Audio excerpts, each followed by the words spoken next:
My ex-husband said our kids don't recognize him as their father. I said that's his fault. Yeah, maybe you should have been there for him a little bit more. That's just my guess. I'm 33 and have 2 kids, 12 and 8. I divorced their dad when I discovered he was cheating on me with the mom from our younger son's school group. Despite that betrayal, I agreed to share custody because I wanted my kids to grow up with their father in their lives. By the way, this comes from you glittering male 117 on the ROK Storytime subreddit. However, since the divorce, he's only been around when he's picking them up for visits. He often goes out with his stepchildren, but rarely includes our kids, claiming those outings are spur of the moment and can't always include them.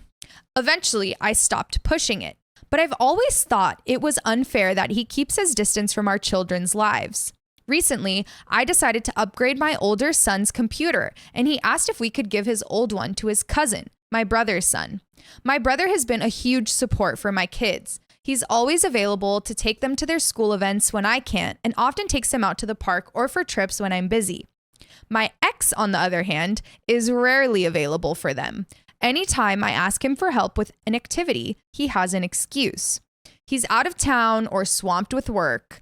Ironically, though, whenever his stepkids need something, he's there. Very suspicious. Very interesting. See where his priorities lie. Once he even argued with the stepkid's father at a school event, insisting he had the right to be there. When my ex found out I gave the computer to my nephew, he got upset. He complained that if I had money to spare on a gift like that, I should have forgiven 2 months of child support he'd missed since his finances were tight with a new baby. Skipping on child support? He added that if I could give away a computer, I should have gifted it to either his kids or his stepkids who shared just one computer among the 3 of them. I told him my finances were none of his business and that I owed nothing to his stepchildren. Then his wife jumped into the conversation, accusing me of spoiling my son by giving him a new computer and of being petty for letting my son bring it to their house, claiming it was just to show off in front of his step-siblings. I told her she had no right to speak to me that way or question my decisions. I added that I allow my kids to see their father so they can grow up with him in their lives, not so she can interfere with how I parent. My ex was offended, but I told him this whole situation could have been avoided if his wife hadn't inserted herself where she doesn't belong. Yeah, hello. This is my child and his cousin, my brother / his uncle. You're not involved here. Go and be involved with your own kids. Yeah. Blended family. I feel like that's a tough situation, but that's not like the woman's fault. After that, things seemed to calm down until last week. I went to pick up the kids and my ex was visibly upset. He explained that he'd tried reading a bedtime story to our youngest. At home, he still likes to be read before bed, usually by me, his brother or my brother, and when none of us are around, he listens to audiobooks. Apparently, my ex wanted to make an effort to connect, so he offered to read to him. But our son turned him down, saying he didn't need him for that because he could do it himself. My ex stayed to listen as he searched for a story for 8-year-olds without a dad on his tablet, and it hit him hard. Yeah, I bet it. I hope it hit you hard. That should be a big wake-up call that you've been an absentee parent in your youngest son's life. Also, that's like, it's so sad, but also like kind of funny that the son was like, story for 8-year-olds without a dad, like as his dad's like in the room. He's just trying to feel what he feels. Yeah, he's like, this isn't really my like, dad. It's it's basically my stepdad. And he probably thinks of his cool uncle more of his as dad. His father. The cool uncle is always going to be. Poor kid. The next day, my ex offered to take our older son to basketball practice, but he replied that he'd be going with his dad. He quickly corrected himself and said, uncle. That made my ex even angrier. And when I came to pick up the kids, he confronted me about it. I told him that if our kids feel like they don't have a father, he has only himself to blame. He tried to shift the blame onto me, saying I was the one pushing him away from his role. I told him it's up to him to show up for his kids, not something I can do for him. I reminded him that he was the one who broke our family, and he's chosen to be more involved with his stepkids than with his own children. I told him not to kid himself. The kids are growing up and they're starting to see the reality of who he is as a father. If he keeps this up, he can't expect much from them in the future. Yeah, I feel like he kind of just did it to himself. Hello, knock, knock. The consequences of your actions are here. Yeah. Your kids don't really like you. Yeah. You need to now step up. After that exchange, his mom called me. While she's always been polite to me, I felt the need to say that I would have appreciated the same concern from her when she supported her son's affair, knowing her grandchildren were losing their father in the process. She hung up and we haven't spoken since. My brother advised me that I had every right to express how I feel, but he suggested that maybe the discussion shouldn't have happened in front of the kids. Yeah. Later, my ex texted me saying that if I weren't so difficult, he'd spend more time with them. I told him his duty as a father doesn't depend on whether I'm easy or not, and he knows I've never prevented him from seeing the kids. The truth is, when he has to choose, he prefers outings with his stepkids over his own children. And that's something only he can change. Time to take personal responsibility, man. This is 100% on you. Update. These past days have been a bit unusual. First, I want to thank all of you. I didn't expect to receive so much advice, and I never thought this app would be so useful. It's not very popular in my country. Now back to the topic. My ex sent me messages saying he wanted to resolve things, stop arguing, and talk to me. I agreed. He came to my house and we didn't beat around the bush. We went straight to the point.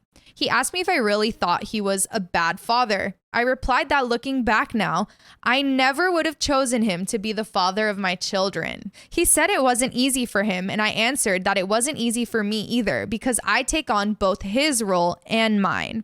He told me he couldn't leave his stepchildren without a father because he had already broken their family, and I replied that he had left his own children without a father. He started crying and told me it was my fault, saying that when the infidelity happened, I refused to forgive him or go to couples therapy. I am so mad at this guy. Jesus. You have all the tools that you need to repair this problem in your life. They're right here. They're in your hands. They are your own two hands. You can fix this. Like, it's her fault that you cheated? How on earth are you going to say that it's your ex-wife's fault for not forgiving you for cheating on her? You are an absurd person. I kept telling him things. I'll admit they weren't kind, but none of them were lies. He asked me if, given his current state, I didn't feel sorry for him, and I said no. He told me he didn't think I could be so cruel, and I replied that when I changed jobs, pulled my kids out of school 2 months before the end of the term, moved houses, and watched him disappoint our kids over and over again, any empathy I might have felt turned into apathy. Wow. Mic dropped on that for sure. Yeah, and well-deserved. Mic drop. This guy's he just wants someone to baby him. He left after that. His mother called me and said that she knew what I had told her son, that he hadn't stopped crying, and that she didn't understand how I could carry so much hatred to her son like that. Why is the mom the mediator? This guy is why? You're a grown man. Why is your mom mediating your conversations with your ex? Also, like, don't you care about your grandchildren? Like, don't you feel bad for the situation? Where is the remorse? The apple must not fall far from the tree. She said I should just get over it. I answered with all due respect what I said wasn't out of hatred, but out of truth. If your son is crying, it's because he's finally facing the consequences of his actions. Maybe instead of worrying about how he feels now, you should have taught him to take responsibility and treat people with respect. Yes! She said I didn't know what it was like to feel a mother's love and see a child suffer. And I replied that I did understand because I have 2 children who cry over a living father. 2 children who see their dad being a father to other kids when he doesn't have time to be their father. She said he was sorry, and I told her not to put words in his mouth and to stop calling me about anything related to her son. I hung up. I wanted to cry so badly, but I'm a danged mother and I don't have time for that. I want my kids to feel safe, loved, and strong enough to not need anyone, not even me, to be themselves. Last Thursday, I took my kids to their cousin's birthday party, hosted by my ex-sister-in-law. I still have a good relationship with her. She was the one who told me about the infidelity and that her mother was already encouraging it. My ex showed up alone and irritated. My kids kept their distance from him. They kissed his hand, but then ignored him completely. My ex-mother-in-law told the kids they should show more respect to their father. And my eldest replied that he doesn't show respect for me since he and his partner talk badly about me. Ooh. I scolded my son, not for what he said, but for how he addressed his grandmother. I told him it was wrong to eavesdrop on private conversations and repeat them. Then I asked him to gather his things because we were leaving. My ex-mother-in-law asked me not to leave, saying the kids were having fun and we could resolve this as adults. She asked my ex what he had said, and he claimed not to remember. I told her I didn't care, and she said we should be good parents. I replied that to be good parents, you need to be good people first. Boom. This is dragging on so long too. Like, this makes me so sad for these kids. Collateral damage to this like dysfunctional dynamic. You got to think of the children. You can't just go choose like your new family over your old family for years and then be like, wait, why do my kids not like me? Yeah. It's like, yeah, because we're not there for them in their formative years. Yeah. My ex was getting agitated. My ex-mother-in-law asked why we couldn't have a civilized co-parenting relationship. I told her everything I've mentioned here about his free will to see the kids and how the second custody agreement isn't working since he only sees them some weekends. My ex didn't want to discuss it, saying he had too many kids at home. My ex-mother-in-law told him the only kids who should feel comfortable are his, and the comfort of the others should be provided by their biological father. Amen. Hey, grandma's spitting facts now. Grandma's spitting facts. Finally, my ex wanted to end the conversation because his mother was scolding him for being a careless father. He also said it was my fault. I asked him to clarify how it was my fault. You can see the kids whenever you want. What more do you want? He started yelling, claiming I was only being petty because I didn't really need the money since I earned more than him and had fewer kids to feed. I told him I wouldn't continue the conversation and that I'd show him what being uncivilized looks like by filing for the overdue child support payments. His mother asked what I meant by overdue payments. I explained that he was 3 months behind. She was furious, slapped him, and demanded to know what he had done with the money for his children. He answered, I couldn't let Junior miss out on attending the same school as my son. I didn't want him to feel inferior. Dude, you're not meeting the mark. Junior doesn't need to go to the same school. It's okay. Yeah, that's facts. Junior does not necessarily need to go to the same school. Yeah. When you have child support payments to You make. need to take care of your other kids too. My ex-mother-in-law said she couldn't believe it and they started arguing. I left. Yet, for context, my youngest son attends a private school and my ex pays for his stepson to attend the same school. Yesterday, my ex-mother-in-law came over and said she would pay the overdue fees. She brought the money in cash. I knew my ex would be furious. Here's some context. My ex-mother-in-law doesn't work, doesn't own anything herself, and lives with my ex-sister-in-law. However, she does have significant savings from her inheritance. If she pays the tuition, my ex knows there won't be much left for him when she passes, even though she's still healthy. He's been asking her for years to invest some of that money in his business ideas, but she's always refused. My ex's retaliation was not picking up the kids this weekend. Whoa. What a perfect logical leap you took there. You're like, I want to get back at my ex-wife for making me pay child support. I guess I'll be a deadbeat dad. That'll make my kids like me. Dude, you just keep digging the hole deeper and deeper and deeper. This is sad. Yesterday, my ex-sister-in-law called me. She doesn't know all the details yet, but apparently my ex's 15-year-old stepson punched him in the mouth. She said she'll let me know exactly what happened once she finds out. This guy just keeps getting karma. He is losing on all fronts. And, you know, he might just deserve it from the way he's been acting and treating his family for years. Man is taking L's left and right. Before anybody asks, the new custody agreement will likely take a year to finalize. The court says the overdue payments are the priority and the rest can wait. We have more urgent cases. Update 2. A promise is a promise. As I mentioned earlier, my ex's stepson had an altercation with him because my ex refused to let him go out. Now I have more details. My ex's stepson had plans to go bowling with some friends. His biological father had already given him permission and money for the outing. However, when he told his mother, she said he couldn't go because they needed him to stay home and watch his younger siblings. My ex and his wife had planned an outing and needed someone to stay with the kids. This led to an argument. The boy raised his voice to his mother, and my ex stepped in to demand that he respect her. The boy replied that he wasn't his father. Trying to maintain authority, my ex told him that as long as he lived under his roof, he had to follow his rules. The boy ignored him and turned him away. My ex followed him and touched his shoulder to get his attention. At that moment, the boy turned around, punched him, and shouted that he wasn't his father and could never compare to him. Wow, that's... So now your own kids hate you, and then the stepkids that you prioritized over your own kids hate you too. His head's spinning right now, not just from the strong right he just received from his stepkid, but from just...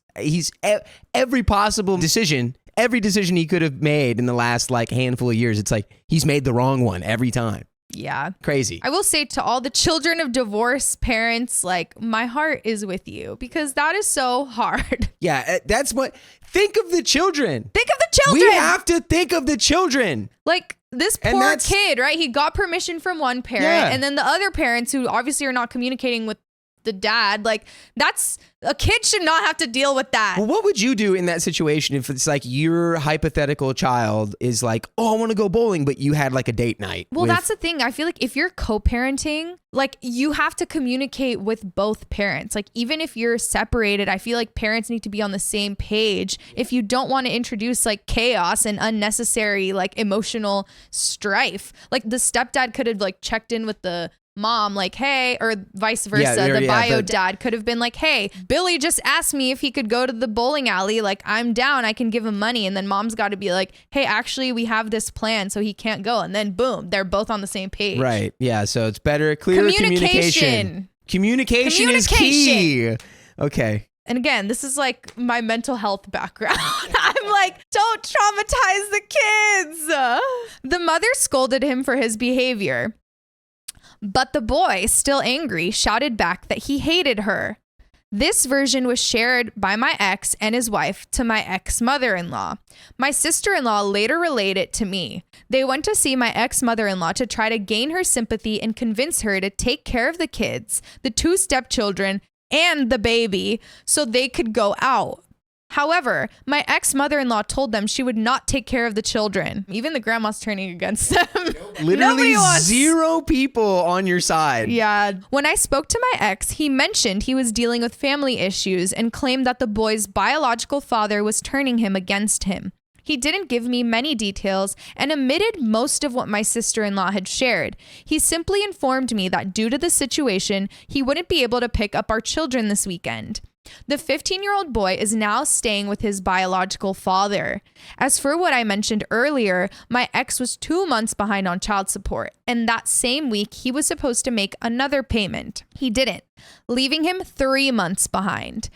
In the end, his mother was the one who covered the overdue amount. You gotta feel bad having your mom cover all that. You gotta, right? Or does this guy not feel bad about anything? I don't know. He's got to feel bad about stuff, right? He's crying. He's got to. But he only feels bad about himself. Yeah. Well, while she's covering the bills, we're covering the content. So, by the way, you can join us live on YouTube and Facebook every weekday at 3 p.m. PST.